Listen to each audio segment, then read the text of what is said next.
No better way than to do it in a bowling alley with lots of noise and great drinks, Pepsi and Dr. Pepper. And then a few minutes later, we all went and played a very serious game of laser tag, which, look, it comes along with the job, and somebody's got to do it. I was Bronco, by the way. After that, you like that, huh?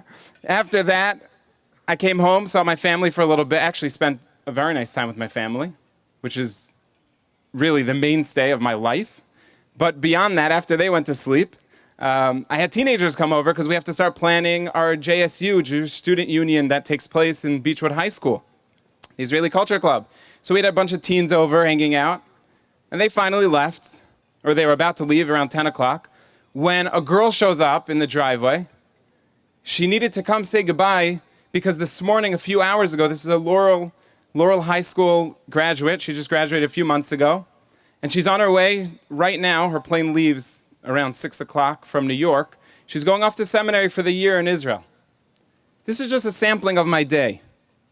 And it's because of you that I get to have such an amazing life. I get to be a part of growth, of transformation, of excitement and fun, because of your dedication to the Jewish people. And with that, I hope that the Almighty blesses each one of you and your families and your friends and everyone we know.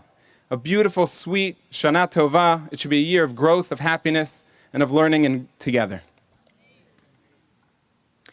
When I moved to Cleveland, I did something which I think a few people have done when they moved to Cleveland, which is minyan hop or shul hop. And you start going from shul to shul because there's so many. I came from a small little town, Greenwood Village, Colorado, where there's only one option. So I come here and there's like a plethora of options. And I'm going from one to the next and I'm trying each one out. So finally I was hanging out in one for a couple months and there was a guy in shul next to me. He said, you know, there's a guy over there, him and his wife, probably just his wife, they own the local Ben & Jerry's.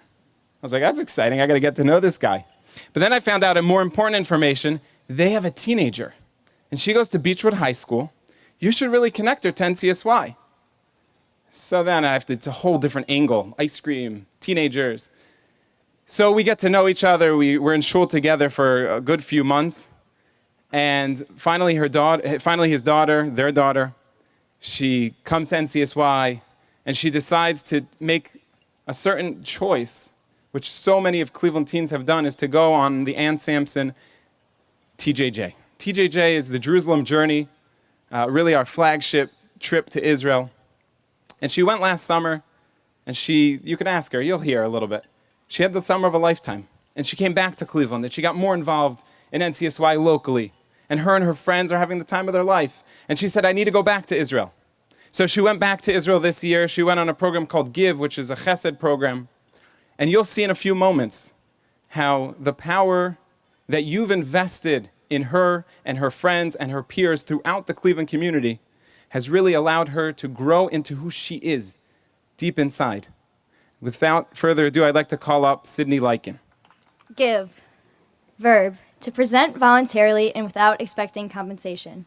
This is the definition that we're all used to when we hear that word, but there's also another definition. Give. Noun. Staying for Girls Israel Volunteer Experience, a 5-week program where spending your time helping other people will actually change your own life. This summer, thanks to generous scholarships, my unreal rabbis, and of course my parents, I was blessed to be given the opportunity to spend my everyday dedicated to volunteering on NCSY Give. I knew Give was going to be an incredible experience, but I was nervous at first because last summer I went on TJJ. Before going on TJJ, I was still the common public school girl who insisted on dropping Hebrew school right after I became a bat mitzvah. Although I've always known that I've been Jewish, I never made Judaism my own or even thought about developing a relationship with God. On TJJ, I spent 4 weeks with like-minded teams, being immersed with love for the land of Israel, our religion, and by each other. By the end of this amazing trip, I knew it wasn't the end of the summer, but the beginning of how I truly wanted to spend my life. The bonds that were created from the constant learning on the bus, staying up past curfew to learn how to pray, and just pure laughter and appreciation for Judaism was unforgettable and awe-inspiring. TJJ truly taught me to love myself and others, as we were all created in the image and with the love of God. Coming back to America was hard. I had the nagging thought that never again would I be with a group of peers who truly wanted to grow. But I was wrong. Give showed me that it could happen again. At first, I was constantly calling my TJJ advisors asking for advice with the anxiety that nothing will ever feel like last summer. But through this struggle and being around other religiously inspired young women, I learned a valuable lesson. This time, I wasn't there for me, I was there for others. One particular event will be in my memory for the rest of my life. It was within the first few days of the trip, and I walked into the hospital reeking of cleaning supplies and sat down on the cold white tile floor. A young Israeli came in front of my group to speak to us and tell us that we were about to change patients' lives. I thought it was silly. How could a bunch of teenage girls dressed like clowns and holding balloons change someone's life who was more than suffering? I took this confusion and turned into a smile, trying to stay positive and hoping I would at least get the same smile from a stranger sitting in a hospital bed. Going up the clear elevator, I felt my nerves escalate and my stomach drop. I imagined what it would be like, stuck in this hospital, without anyone, every minute, wondering when would be the moment I'll be able to leave. The elevator stops at the 10th floor, with a large lit-up sign reading internal medicine. We shyly turned into the first room, asking the patient in Hebrew if we could come in. The doctor was with him and shook his head. We continued to the next room, and the next, and the next, all blocked up by large red stop signs and blue coats hanging on the door. I began to lose hope. The people that needed a smile most weren't healthy for us to enter. Just as we were about to move to the next floor, a desperate woman comes up to us and asks us for coffee. As I was pouring the hot water into the cup, she begs me to please come visit her sick husband. I agreed, praying over and over that it won't be another blocked room, imagining the conversation I'll have to start when this crying woman realizes her husband's too sick to be given joy. To all of our relief, the door had a large green sign on it. I was at first very confused. The man lying in the thin hospital bed was hooked up to a heart monitor and was very unresponsive. I hesitated. How could I change someone's life who was stuck in a coma? The woman comes up to me and a friend next to me and begins to tell us the story of her loved one. He suddenly had a stroke and has been unresponsive for 2 weeks. Despite everything she and the doctors have done, nothing had changed. We agreed as a group that we should start singing. We started quietly, but then soon became more passionate, swaying to our voices with our eyes closed, focusing on the words. We sang Tov Lahodos, a song thanking God for what he has provided us.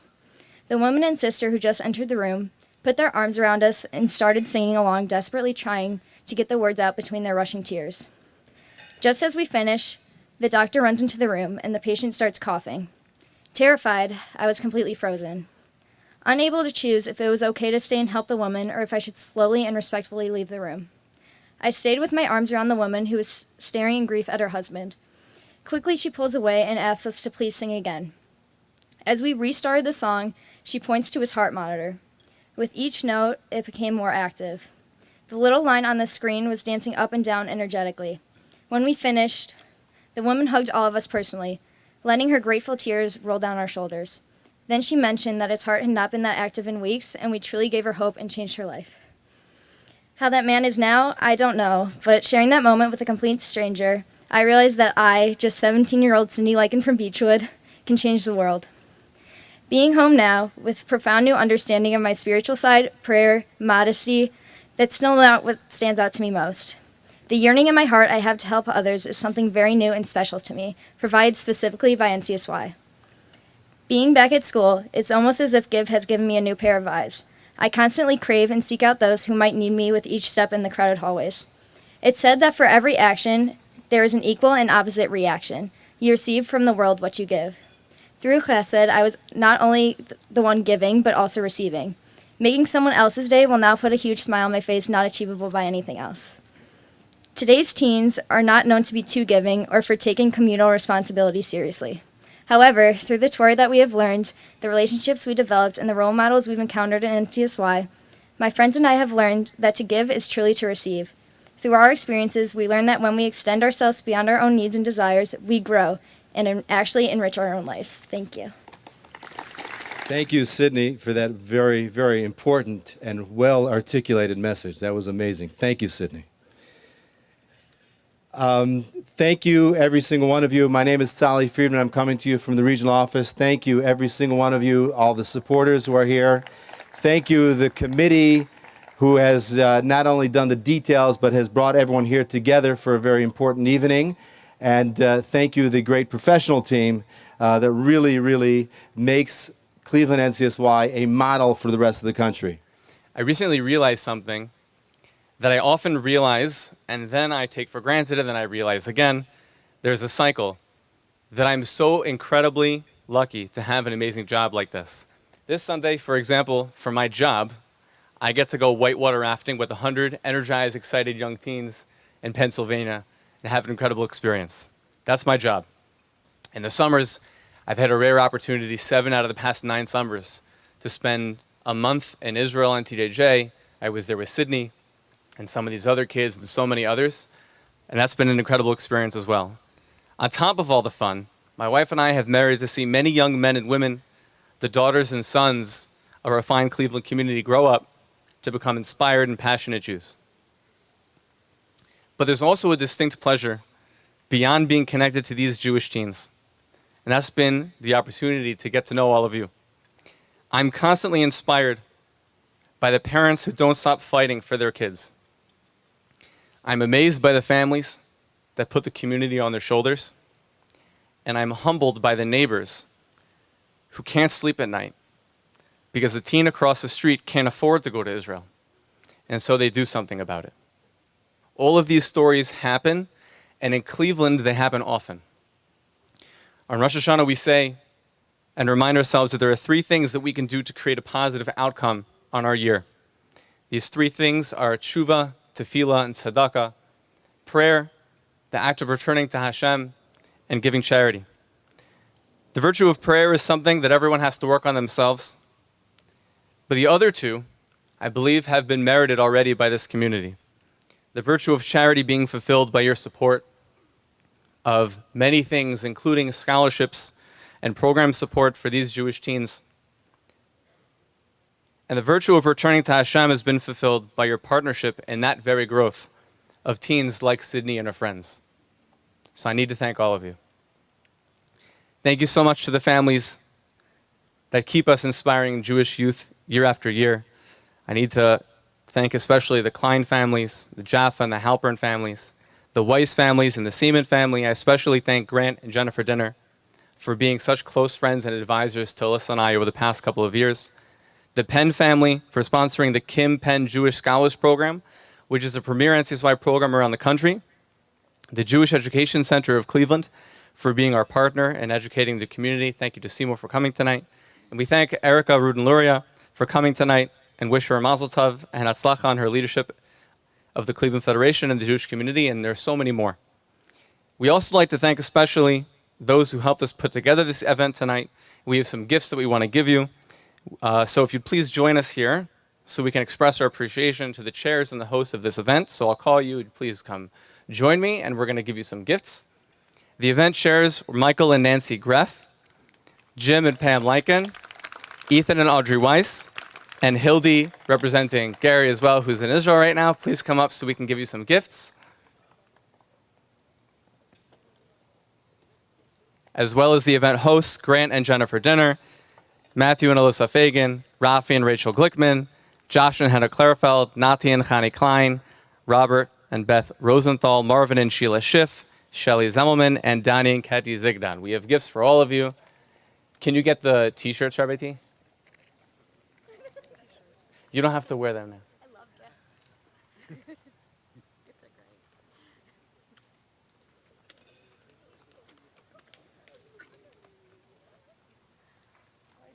Okay, we're getting t-shirts. Thank you. Thank you to these amazing people who made this happen tonight and everyone else for coming tonight. I really appreciate it. All the teens appreciate it greatly.